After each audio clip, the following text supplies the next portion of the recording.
Hello good morning students, how are you fine. बच्चों, हमारा topic चल रहा है लॉज ऑफ मोशन। और आपने देखा कि लॉज ऑफ मोशन में कितनी कॉम्प्लिकेसी थी। हजारों सालों तक लोगों को ये नहीं समझ आ रही थी कि मोशन नहीं समझ आ रहा था।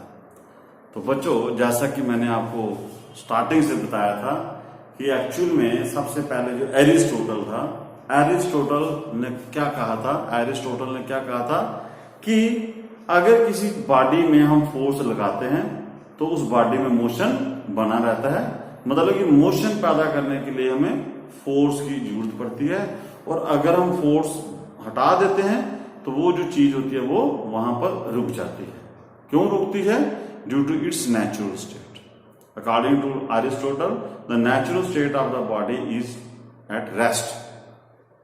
और what is natural state? Natural state is that when the total force acting on the body is zero. लेकिन गैलीलियो ने कहा कि ऐसी बात नहीं है कि जब हम फोर्स हटाते हैं किसी चीज के ऊपर वो खुद नहीं रुकती। जब हम फोर्स, एक्सटर्नल फोर्स हटाते हैं तो वो खुद नहीं रुकती, बल्कि वहां पर एक अपोजिंग फोर्स लग रही होती है जिसका नाम है फ्रिक्शन फोर्स, वो उसको रोकती है। तो अगर हमारे पास फ्रिक्शन फोर्स ना हो तो एक बार चीज को हम धक्का दे दें तो वो चीज कभी नहीं रुकेगी। जैसे मैंने आपको स्पेस शिप्स वाले कुछ एग्जांपल्स दी थी कि वहां पर अगर एक्सटर्नल फोर्स नहीं है तो वो कभी नहीं रुकेगी और वो बॉडी यूनिफॉर्म वेलोसिटी से चलती रहती है। और फिर गैलीलियो ने कहा था कि natural state of the body जो है वो सिर्फ रेस्ट नहीं है, वो it is also the uniform motion. When a body moves with a constant velocity, then it is also a natural state. लेकिन बच्चों, ये बात इतनी जल्दी हजम नहीं आप कर सकते कि आप ये मान के चलो उस युग में अगर बताना हो कि कोई चीज एक वेलोसिटी से चल रही है तो उसके ऊपर फोर्स नहीं लग रही। लेकिन आपने देखा कि वो प्रूव करके दिखाया और स्पेस में ऐसा होता भी है। फिर इसी चीज को जो न्यूटन फासला ने इसी गैलीलियो का ही जो लॉ था, लॉ ऑफ इनर्शिया, उसी को ही उसने अपना लॉ बनाया, बेस बनाया। उसने कहा कि अगर एक्सटर्नल फोर्स जीरो है, या तो बॉडी रेस्ट में रहेगी और यहां बॉडी यूनिफॉर्म मोशन में रहेगी।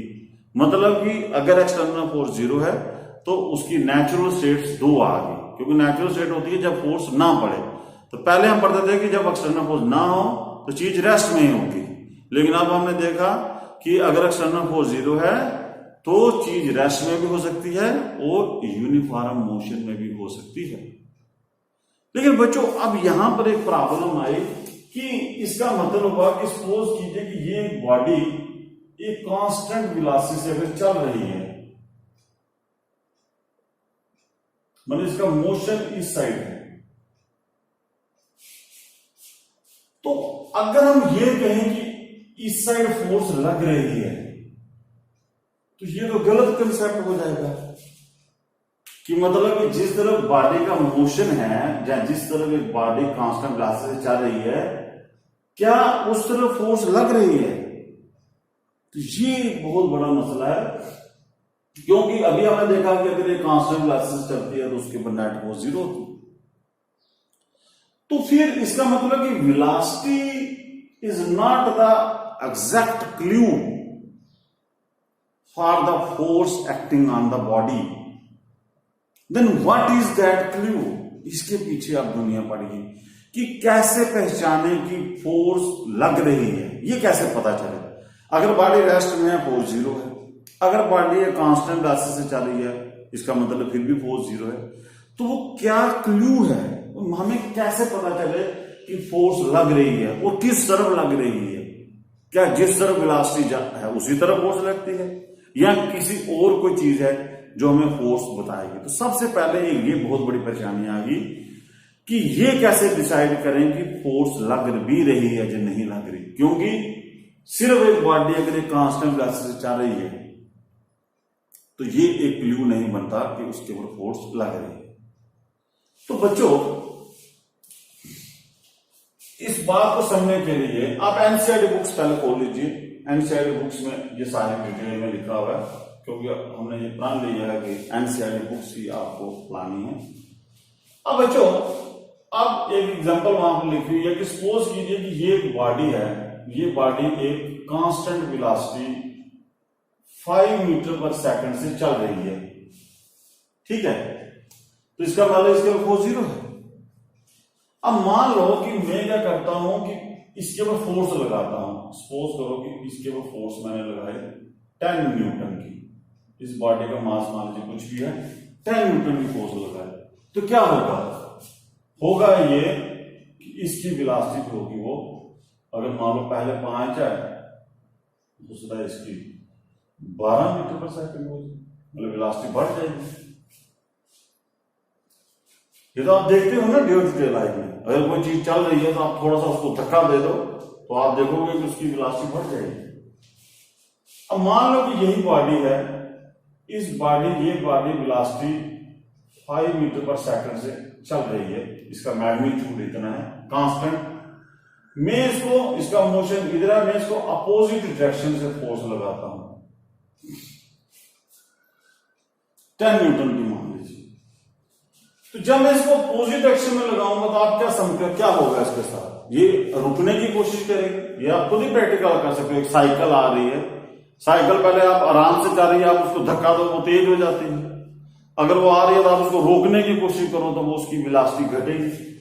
तो अगर आप वो अपोजिट डायरेक्शन में लगाते हो तो देखिए इसकी वेलोसिटी घट जाती है, उसका इसकी वेलोसिटी 2 मीटर पर सेकंड रह जाती है फाइनल वेलोसिटी।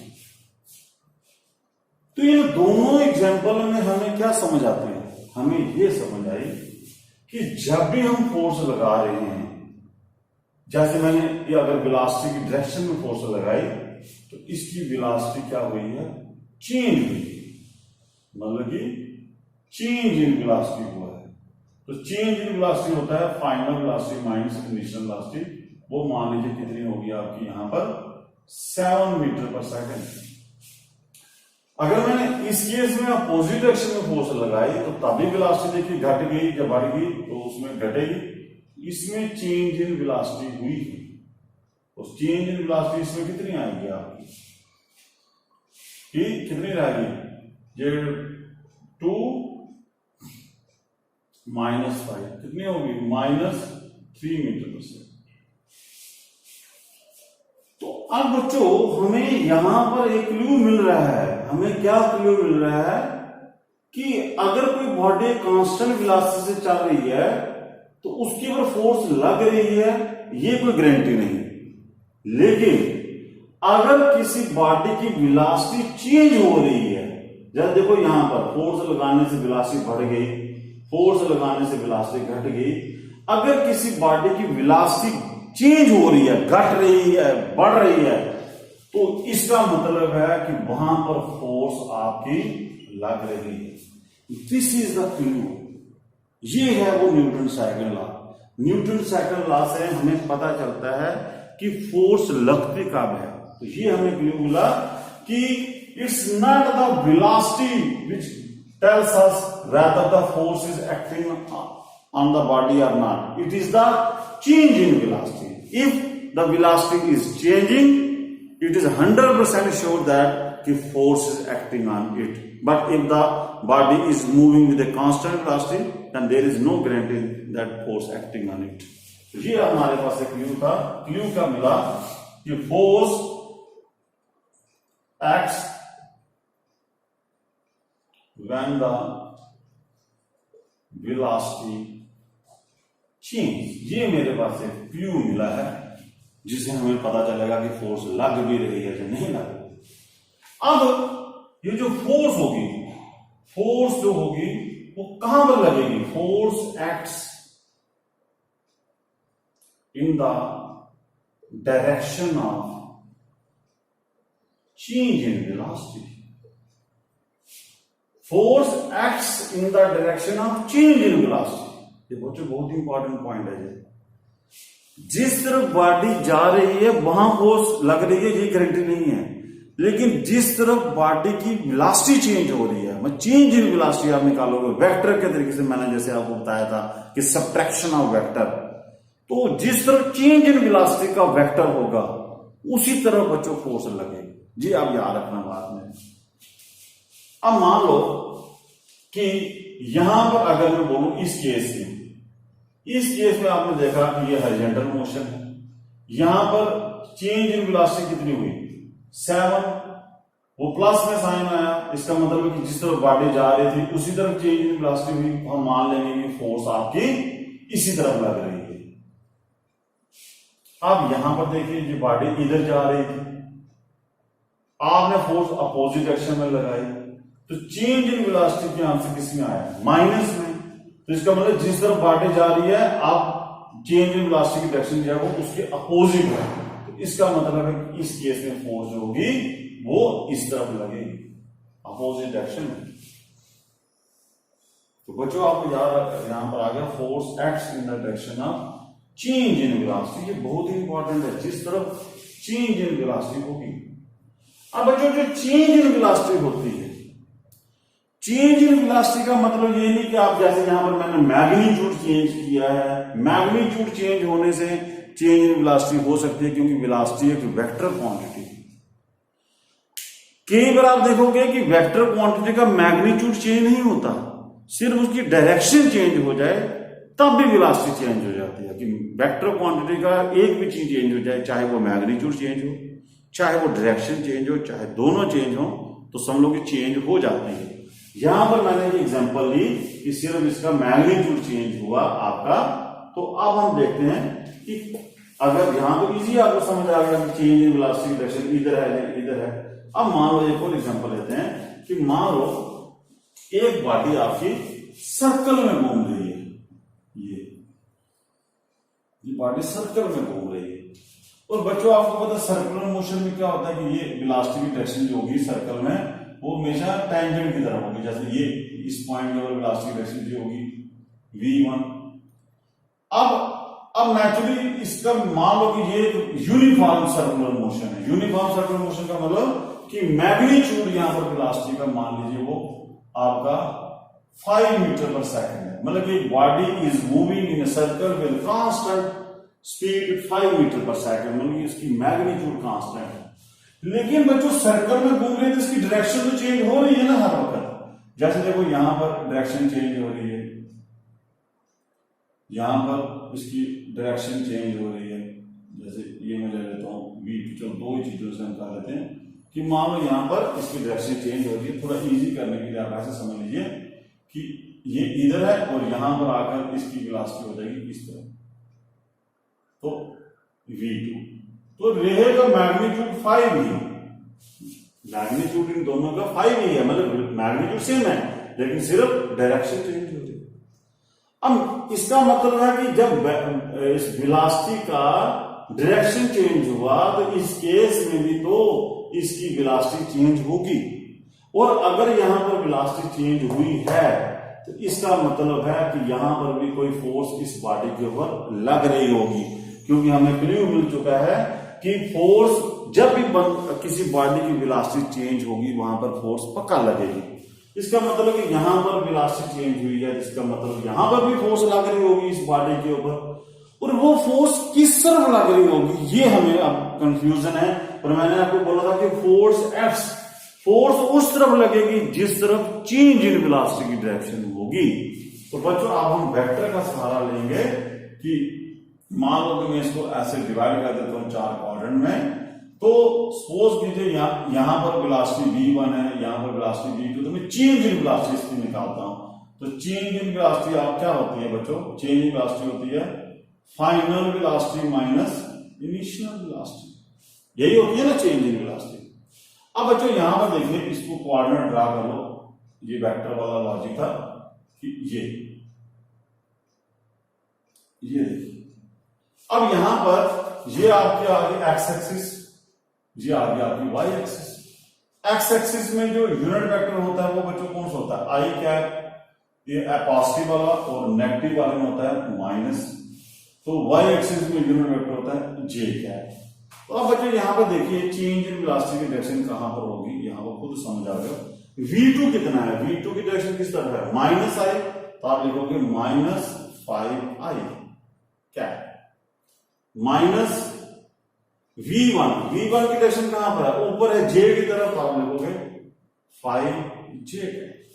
ये बच्चों बना आपका चेंज इन वेलोसिटी का formula in terms of vector. और इसको आप ड्रा कीजिए, इसका रिजल्टेंट किस तरफ होगा, इसका रिजल्टेंट देखिए बच्चों, यहाँ ये रिजल्टेंट इसका कैसे निकालोगे, इस वेक्टर को ड्रा कीजिए, ये कितना है माइनस V1 कहां पर आएगा, ये V2 जी आ गया, ये आ गया V2 माइनस 5 की तरफ, और V1 किस तरफ आएगा -5J, वो ये आएगा, ये आएगा V। ठीक है बच्चों, V चेंज इन वेलोसिटी में V2 की वैल्यू कितनी आई -5, वो इस तरफ आएगा, और V1 की कितनी आई -J, ये पहले J की तरफ प्लस में था और इधर आ गया J। अब बच्चों ये दो वेक्टर आ गए, यहाँ पैरेलल ड्रा कीजिए, तो आपको देखिए चेंज इन वेलोसिटी जो आएगी वो आएगी चेंज इन वेलोसिटी, ये ऐसे, ये है चेंज इन वेलोसिटी की डायरेक्शन। मतलब अगर यहां पर आप किसी पॉइंट पर ड्रा करोगे तो आपको इस पॉइंट के जो चेंज इन वेलोसिटी होगी वो आपको इधर दिखेगी, अंदर की तरफ डेल्टा V। और अगर यहां पर चेंज इन वेलोसिटी, इसका मतलब जब कोई बॉडी सर्कल में घूम रही है तो उसकी वेलोसिटी चेंज हो रही है, तो चेंज इन वेलोसिटी की डायरेक्शन किस तरफ आ रही है, टुवर्ड्स द सेंटर। और अगर ऐसी बात है तो हमने क्या पढ़ा कि फोर्स भी उस तरफ लगेगी जिस तरफ चेंज इन वेलोसिटी की डायरेक्शन होगी, तो इसका मतलब यहां पर फोर्स होगी जब बॉडी सर्कल में घूमेगी तो इसके ऊपर जो फोर्स लगेगी इस बॉडी के ऊपर टुवर्ड्स द सेंटर होगी। जी आप बच्चों यहां पर क्यों लिया में, अब यहां पर हम ये नहीं कह सकते कि इधर फोर्स लगे, बॉडी इधर जा रही है तो इधर फोर्स लग रही है, ये गलत है, क्योंकि फोर्स उस तरफ लगेगी जिस तरफ चेंज इन वेलोसिटी होगी। अब मुझे यहां से एक और क्यों लीजिए कि चेंज इन वेलोसिटी जो होती है, चेंज इन वेलोसिटी, अब एक्सेलरेशन क्या होती है, एक्सेलरेशन होती है change in velocity per unit time. इसका मतलब है कि force x in the direction of, जिस तरफ चेंज इन वेलोसिटी होती है उसी तरफ, उसी को एक्सेलरेशन बोलते हैं। एक्सेलरेशन क्या होती है, rate of change of velocity. इसका मतलब कि चेंज इन वेलोसिटी को मैं एक्सेलरेशन बोल सकता हूं। तो आप ये क्लियर नहीं आ गया कि force acts in the direction of acceleration, जिस तरफ एक्सेलरेशन होगी उसी तरफ फोर्स भी आपकी लगेगी। तो इसका मतलब हुआ कि यहां पर दो क्लू निकले कि फोर्स लगने से वेलोसिटी में चेंज आता है, और जब वेलोसिटी में चेंज आएगा तो इसका मतलब है कि वहां पर एक्सेलरेशन पैदा होगी। ये है न्यूटन साइकिल लॉ कि when force acts on the body then acceleration will definitely produced in the body. This is the Newton's second law. And ये जो फोर्स होगी उसकी डायरेक्शन किस तरफ होगी, जिस तरफ आपकी एक्सेलरेशन होगी। इसका मतलब है कि और एक्सेलरेशन की डायरेक्शन किस तरफ होगी, जिस तरफ चेंज इन वेलोसिटी की डायरेक्शन होगी। तो जैसे बॉडी एक सर्कल में घूम रही थी, उसकी चेंज इन वेलोसिटी की डायरेक्शन इनवर्ड है, इसका मतलब यहां पर एक्सेलरेशन की डायरेक्शन भी अंदर होगी और फोर्स की डायरेक्शन भी अंदर होगी। ये हमें अब क्लू मिल चुका है कि फोर्स जब भी किसी बॉडी के ऊपर लग रही है इसका मतलब है कि उसमें एक्सेलरेशन पैदा हो रही है। और इसका रिवर्स बोलिए कि अगर किसी बॉडी में एक्सेलरेशन पैदा हो रही है तो इसका मतलब है कि वहां पर फोर्स पैदा हो रही है। और फोर्स की डायरेक्शन किस तरफ होगी बच्चों, जिस तरफ आपकी एक्सेलरेशन होगी। चलो बच्चों, अब ये तो आपको क्लियर हो चुका होगा। और एक और चीज पढ़ लेते हैं यहां पर कि अब देखिए, फोर्स लगने से वेलोसिटी चेंज होती है, वेलोसिटी चेंज होगी तो एक्सेलरेशन प्रोड्यूस होगी। जी आप इसका सम आप करते हैं, आपको मैं बताता हूं कि फोर्स जब लगेगी क्या होगा, फोर्स लगने से वेलोसिटी में चेंज आएगा। अगर वेलोसिटी में चेंज आता है समझ लो कि फोर्स लग रही है, अगर वेलोसिटी में चेंज आएगा तो एक्सेलरेशन पैदा होगी। दो क्लू मिल गए। अगर एक्सेलरेशन पैदा होती है समझ लो कि वहां पर फोर्स लग रही है। अब बच्चों एक आपने क्वांटिटी पढ़ी होगी कि अगर कोई बॉडी है जिसका मास m है, वो वेलोसिटी v से अगर चल रही है तो उसके अंदर मोशन कितना होगा, क्वांटिटी ऑफ मोशन, उसके अंदर मोशन कितना है। अगर एक बॉडी है, एक बॉडी वेलोसिटी v से अगर चल रही है तो उसके अंदर मोशन कितना होगा, हम कैसे पता करेंगे। तो बच्चों इसके लिए सिंपल एग्जांपल है कि अगर आपको किसी चीज में मोशन देखना है तो आपको उसको फोर्स लगाकर या तो रोकना पड़ेगा या तो आप उसको, अगर वो रुकी हुई है तो उसको चलाना पड़ेगा। अगर आप ज्यादा फोर्स लगाते हो समझ लो कि उसके अंदर मोशन ज्यादा है।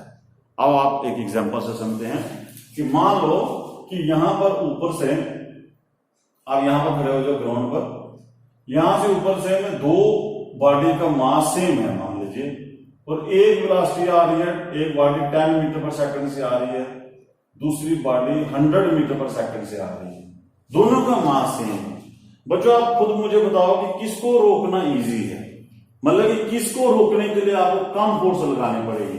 नेचुरली इसका मतलब है कि इसके अंदर मोशन कम होगा, और इसको रोकने के लिए आपको ज्यादा फोर्स लगानी पड़ेगी, इसका मतलब कि इसके अंदर मोशन जो है वो ज्यादा होगा। तो बच्चों क्या क्लू मिला हमें क्लू मिला कि क्वांटिटी ऑफ मोशन जो है वो डायरेक्टली प्रोपोर्शनल है किसके, वेलोसिटी के।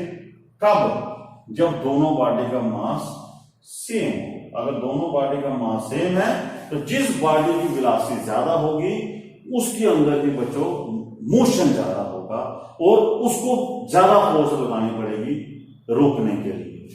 अब बच्चों इसका रिवर्स ले लेते हैं कि मान लो कि दोनों की वेलोसिटी में सेम कर लेता हूं 10 मीटर पर सेकंड, एक बॉडी का मास ले लो 10 ग्राम और दूसरे का ले लीजिए 100 ग्राम, ऐसा किलोग्राम। अब आप बताइए, अब वेलोसिटी दोनों की सेम है, किसको रोकने के लिए आपको ज्यादा फोर्स लगानी पड़ेगी। तो नेचुरली सी बात है जब वेलोसिटी सेम है तो जिसका मास ज्यादा होगा उसको रोकने के लिए ज्यादा फोर्स लगानी पड़ेगी। इसका मतलब है कि जिस बॉडी का मास ज्यादा है उसके अंदर मोशन ज्यादा है। इट मींस कि quantity of motion is directly motion to mass अगर वो वेलोसिटी सेम हो। तो अगर इसका कहने का मतलब है कि अगर किसी बॉडी की वेलोसिटी भी ज्यादा है और मास भी ज्यादा है तो उसके अंदर क्वांटिटी ऑफ मोशन भी ज्यादा होगा और उसको रोकने के लिए ज्यादा फोर्स लगानी पड़ेगी। तो बच्चों ये क्वांटिटी ऑफ मोशन जो होता है इसी को हम मोमेंटम बोलते हैं, इसी को हम मोमेंटम बोलते हैं, इसको पी से डिनोट करते हैं। तो कहने का मतलब कि जो मोमेंटम होता है it is equal to the product of mass and velocity. मतलब कि अगर किसी बॉडी का मोमेंटम ज्यादा है तो उसको रोकने के लिए आपको ज्यादा फोर्स लगानी पड़ेगी। या आप इसका रिवर्स भी ले सकते हैं कि अगर एक बॉडी है ये 100 किलो की है तो दूसरी बॉडी जो है वो 5 किलो की है। अब हम रोकते नहीं, स्टार्ट चलाते हैं। अब मुझे क्या बोलता है कि बताइए किसको फोर्स कम लगानी पड़ेगी चलाने के लिए इजीली, किसको ज्यादा। तो नेचुरली सी बात है कि इसके ऊपर 100 किलो वाले के ऊपर फोर्स ज्यादा लगानी पड़ेगी इसको, इसके मोशन प्रोड्यूस करने के लिए, और इसमें कम लगानी पड़ेगी। तो बात वही है बच्चों कि रोकना या स्टार्ट कर, जिसको जितना रोकने में फोर्स ज्यादा लगती है उसको उतना ही चलाने में भी उतनी फोर्स लगेगी। अगर आप किसी चीज को इजिली रोक सकते हो समझो कि उसको इजिली स्टार्ट भी कर सकते हो। अगर आपको रोकने में ज्यादा फोर्स लग रही है तो उसको फिर दोबारा स्टार्ट करने में भी ज्यादा फोर्स लगेगी। तो कहने का मतलब हुआ कि अगर किसी बंदे के अंदर मोशन कितना है वो हमें बताता है मोमेंटम, और मोमेंटम जो है वो होता है मास इनटू वेलोसिटी। और वो पता कैसे चलता है, वो हमें लगता है कि फोर्स लगाकर। अगर आप फोर्स ज्यादा लगाते हो तो आपको इसका मतलब कि उसके अंदर मोमेंटम ज्यादा है तो आपको ज्यादा फोर्स लगानी पड़ेगी। अब बच्चों यहां पर हमने देखा कि मोमेंटम भी तो मास इनटू वेलोसिटी के बराबर है। और क्लू हमें क्या मिला कि अगर किसी बॉडी का मैं क्या करता हूं कि कांस्टेंट वेलोसिटी से चल रही है, इसका मतलब कि मैं बताऊंगा कि इसके ऊपर फोर्स 0 है। लेकिन जैसे इस बॉडी की वेलोसिटी चेंज हुई, जैसे इस बॉडी की वेलोसिटी चेंज होगी तो इससे प्रूव हो जाएगा कि इसके ऊपर फोर्स लगी है। अब वेलोसिटी चेंज होने से दो चीजें पैदा होती हैं वेलोसिटी चेंज होने से एक्सेलरेशन भी पैदा होती है, और वेलोसिटी चेंज होने से फिर मोमेंटम भी चेंज होगा। इसका मतलब हुआ कि अगर कोई बॉडी अगर मूव कर रही है, तो अगर आप उसका मोमेंटम चेंज होता है, अगर उस बॉडी का मोमेंटम चेंज होता है, तो ये भी एक क्लू है कि उसके ऊपर फोर्स लग रही है। तो ये आ गया कि चेंज इन मोमेंटम अगर आप करते हो किसी बॉडी में, तो वो भी एक क्लू मिल जाएगा कि उसके ऊपर फोर्स लगी है, क्योंकि मोमेंटम चेंज होने से मतलब कि वेलोसिटी चेंज होगी, तो वेलोसिटी चेंज का मतलब हुआ कि फोर्स लगी है। तो इसका मतलब कि मेरे पास दो क्लू मिल गए कि फोर्स अगर लग रही है किसी बॉडी के ऊपर, तो मेरे पास ये क्लू मिला, यहां तो वेलोसिटी चेंज हुई है। वेलोसिटी चेंज के दो तरीके आपको बता दिए मैंने, यहां तो उसका मैग्नीट्यूड चेंज होगा, यहां तो उसकी डायरेक्शन चेंज होगी, और दूसरा फोर्स की डायरेक्शन उसी तरफ होगी जिस तरफ चेंज इन वेलोसिटी होगी। जैसे मैंने एक वेक्टर के न्यूमेरिकल प्रॉब्लम से आपको समझा दिया कि बॉडी बेशक इधर जा रही है लेकिन फोर्स उसी तरफ लगेगी, और जिस तरह चेंज इन वेलोसिटी होगी, अगर चेंज इन वेलोसिटी होगी तो एक्सेलरेशन पैदा होगी। इसका मतलब एक और क्लू मिल गया कि अगर किसी बॉडी में एक्सेलरेशन है तो समझ लो कि वहां पर फोर्स लग रही है, और दूसरा क्लू बन गया हमारे पास कि अगर वेलोसिटी चेंज होगी तो फिर मोमेंटम भी चेंज होगा। इसका मतलब हुआ कि अगर किसी बॉडी का मोमेंटम चेंज होता है तो इसका मतलब कि वहां भी फोर्स लग रही है। ये क्लू मिल गया हमें फोर्स के। अब बच्चों यहां से देखिए कि आपको ये तो पता चल गया कि अगर मोमेंटम ज्यादा है, अगर कोई किसी बॉडी को रोकने में ज्यादा फोर्स लग रही है, तो मोमेंटम अगर उसका ज्यादा है तो ज्यादा फोर्स लगानी पड़ेगी, अगर उसका मोमेंटम कम है तो उसको कम फोर्स लगानी पड़ेगी। अब बच्चों ये हमें पता चला कि force is directly proportional to change in momentum.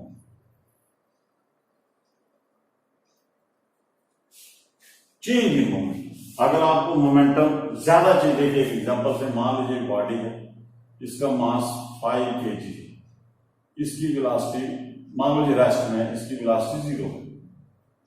मान लो मैंने इसके ऊपर फोर्स लगाता हूं, इसकी मैं फोर्स लगाता हूं, इसकी वेलोसिटी मान लीजिए फोर्स लगाता हूं मैं कुछ, और वेलोसिटी इसकी हो जाती है सपोज कीजिए 10 मीटर पर सेकंड। तो बताओ बच्चों यहां पर चेंज इन मोमेंटम कितना हुआ इस केस में? चेंज इन मोमेंटम हो गया final momentum minus initial momentum.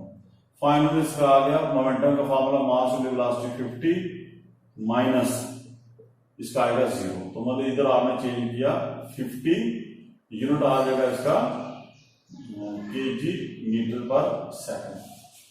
अब मान लो कि यहां पर फोर्स मैंने लगाई F1, ठीक है, F1 फोर्स लगाने से उसमें चेंज इन मोमेंटम हुआ 50। अब मान लो कि इसी बॉडी में पहले वो रेस्ट में थी, मैंने फोर्स लगाई F2, और इसका जो चेंज इन इसकी फाइनल वेलोसिटी मान लीजिए आपकी 100 होगी। अगर 100 होगी इसकी, अब बताओ मुझे कि इसमें चेंज इन मोमेंटम कितना हुआ? ये तो 0 है, तो ये आएगा 500 kg मीटर पर सेकंड। कहने का मतलब क्या हुआ कि अगर आपने चेंज इन मोमेंटम ज्यादा हुआ तो इसका मतलब है कि आपको फोर्स ज्यादा लगानी पड़ेगी। यहां पर F2 जो होगा वो बड़ा होगा F1 से। जितनी ज्यादा फोर्स लगाओगे उतना मोमेंटम ज्यादा चेंज आएगा। यहां बच्चों आप यहां तक बात अभी खत्म नहीं हुई। देखो एक और आपको मैं एग्जांपल देता हूं कि सपोज कीजिए आप डेली लाइफ में रोज आप इस प्रॉब्लम को देखते हो। सपोज करो कि ये एक बॉल, अब क्रिकेट चल रहा है तो एक बॉल आ रही है काफी स्पीड से, मान लो इसकी स्पीड u है, चलो इसका कोई नाम देते हैं, 100 मीटर पर सेकंड से जो बॉल आ रही है उसका मास मान लीजिए कोई 50 ग्राम है। तो बच्चों इसका मोमेंटम कितना होगा? इसका मोमेंटम होगा 100 इंटू 50 अपॉन इसका किलोग्राम में चाहिए 1000, ये 200 कट गए, ये कट गया, तो 5 kg मीटर पर सेकंड इसका मोमेंटम है। अब बच्चों इसी प्रॉब्लम का आप समझिए कि मान लो यहां पर एक लड़का खड़ा है, उसने अपने हाथ के ऊपर ऐसे, इसने इस बॉल को उसी वक्त पकड़ लिया, मतलब आपने ऑन स्पॉट पकड़ लिया, बॉल आ रही थी, आपने ऑन स्पॉट उसको उसी वक्त पकड़ लिया। तो बच्चों आपने इसका मोमेंटम तो फाइनली जीरो हो गया, मतलब ये इनिशियल मोमेंटम मानो तो फाइनल मोमेंटम इस लड़के ने जीरो कर दिया, लेकिन इसने क्या किया कि बॉल को उसी वक्त ऐसे पकड़ लिया। अब दूसरा बच्चा है यहां पर, वो भी इस बॉल, जब बॉल आ रही है वो पकड़ता है, लेकिन वो हाथ अपने ऐसे ऐसे ऐसे करता करता पीछे पीछे लाता है, जैसे आप जो रियल में आप कैच करते हो, जैसे आपने देखा होगा बॉल कैच करते हैं, तो कौन सा बेस्ट तरीका है? अगर आप बॉल ऐसे पकड़ोगे इसका मतलब कि आपने ऑन स्पॉट रोक दी बॉल, तो अगर आप ऐसे पीछे हाथ लगाओगे तो आपने थोड़ा टाइम लगाया, मैं टाइम ज्यादा लगाया। पहले केस में आपने टाइम कम लगाया रोकने में, दूसरे केस में आपने टाइम ज्यादा लगाया। बेशक इस केस में भी फाइनल मोमेंटम जीरो था, इस केस में भी फाइनल मोमेंटम जीरो ही होगा, लेकिन चेंज इन मोमेंटम देखिए आप इन दोनों केसों में सेम है। चेंज इन मोमेंटम जो हुआ वो सेम है, same in both the cases, क्योंकि इस केस में भी आपका फाइनल मोमेंटम जीरो है, चेंज इन मोमेंटम आएगा 5 - 0 = 5, और इस केस में भी आपका फाइनल मोमेंटम जीरो है, चेंज इन मोमेंटम आपका 5 आएगा।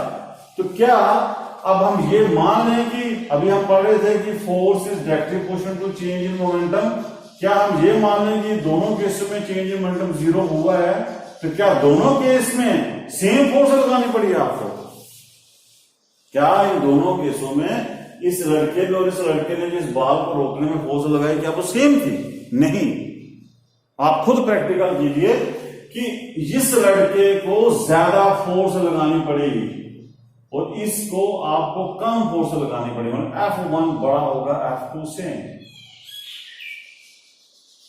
तभी तो जब हम बॉल को कैच करते हैं तो हाथ को पीछे लाते हैं, क्योंकि अगर आप ऐसे रखोगे, सडनली रोकोगे बॉल को, तो आपके हाथ तोड़ देगा बॉल को, क्योंकि उस वक्त आपको ज्यादा फोर्स लगानी पड़ी। इसका मतलब हुआ कि जो हम फोर्स लगाते हैं it is not only directly proportional to the change in momentum, but it also depends upon how fast the momentum is changing.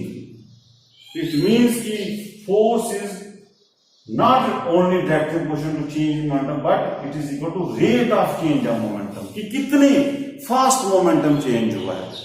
इस केस में आपने चेंज इन मोमेंटम फास्ट की है, जब चेंज इन मोमेंटम फास्ट होगा तो आपको force ज्यादा लगानी पड़ेगी। तो इसका मतलब हुआ कि अब आप यहां पर समझिए कि फोर्स इज इक्वल, लेकिन रियल में force is directly proportional to क्या होता है? Rate of change of momentum. ये आप यहां से भी सीख सकते हो, यही है न्यूटन सेकंड लॉ। यही से न्यूटन सेकंड लॉ बना आपका कि न्यूटन सेकंड लॉ क्या कहता है?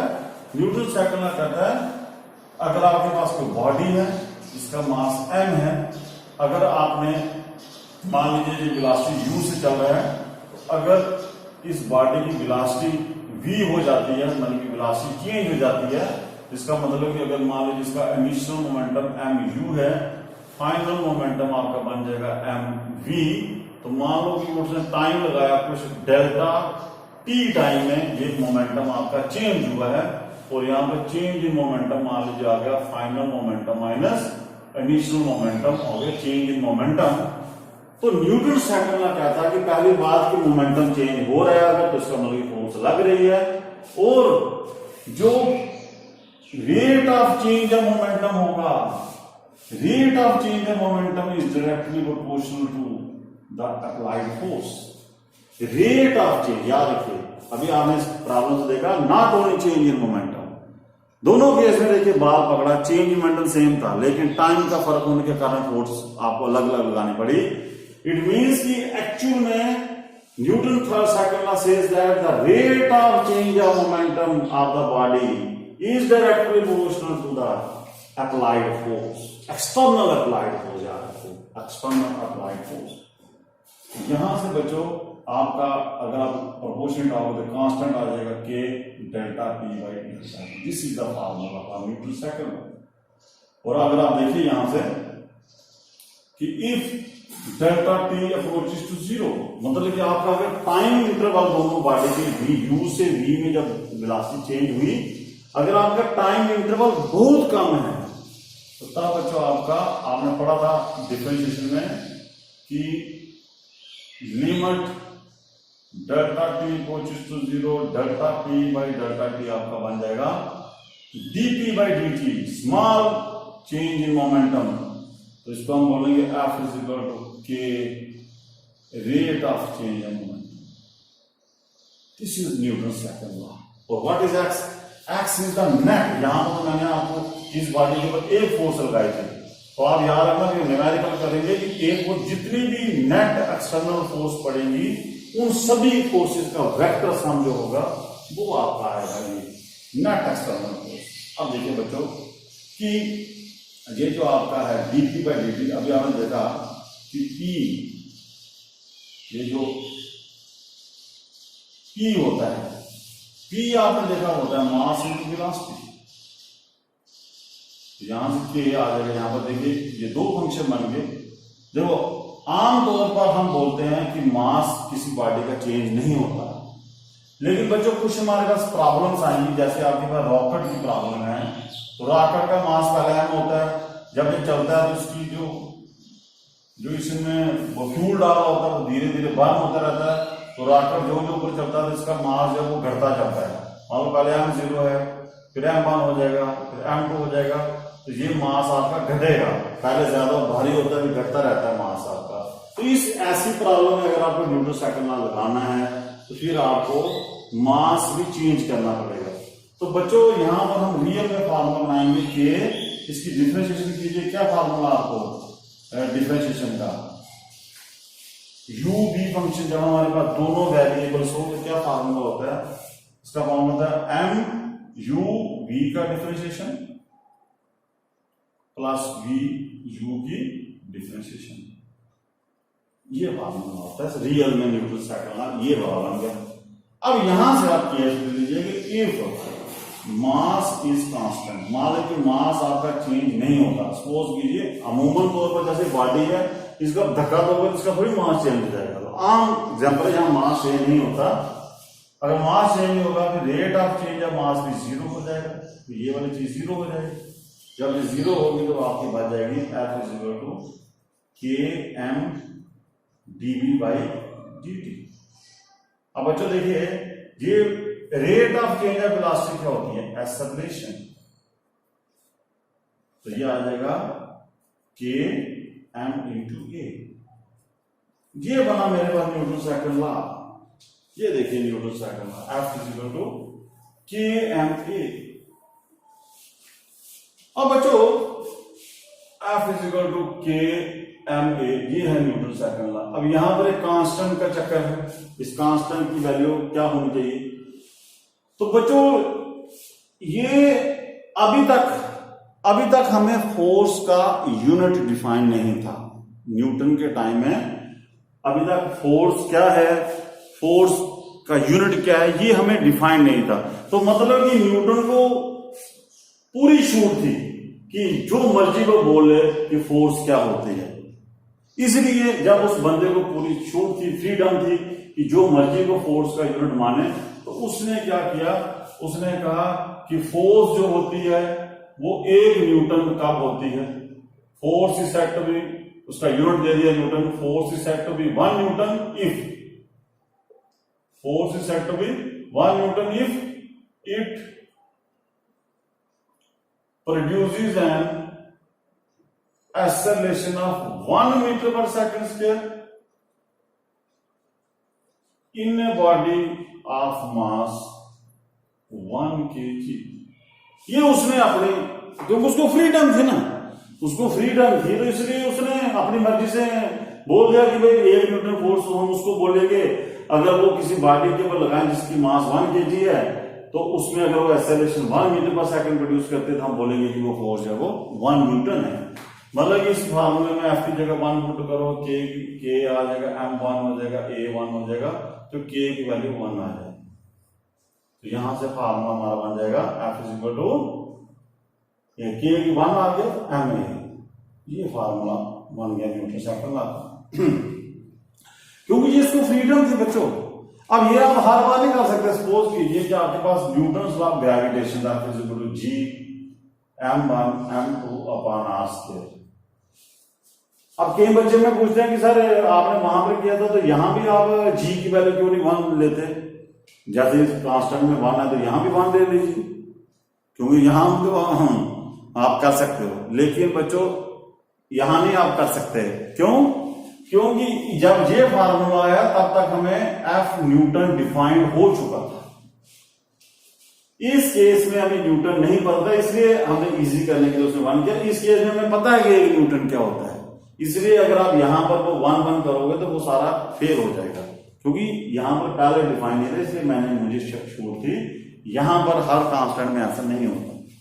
अब बच्चों ये आपको समझ आ चुका है कि F is equal to M A formula क्या है।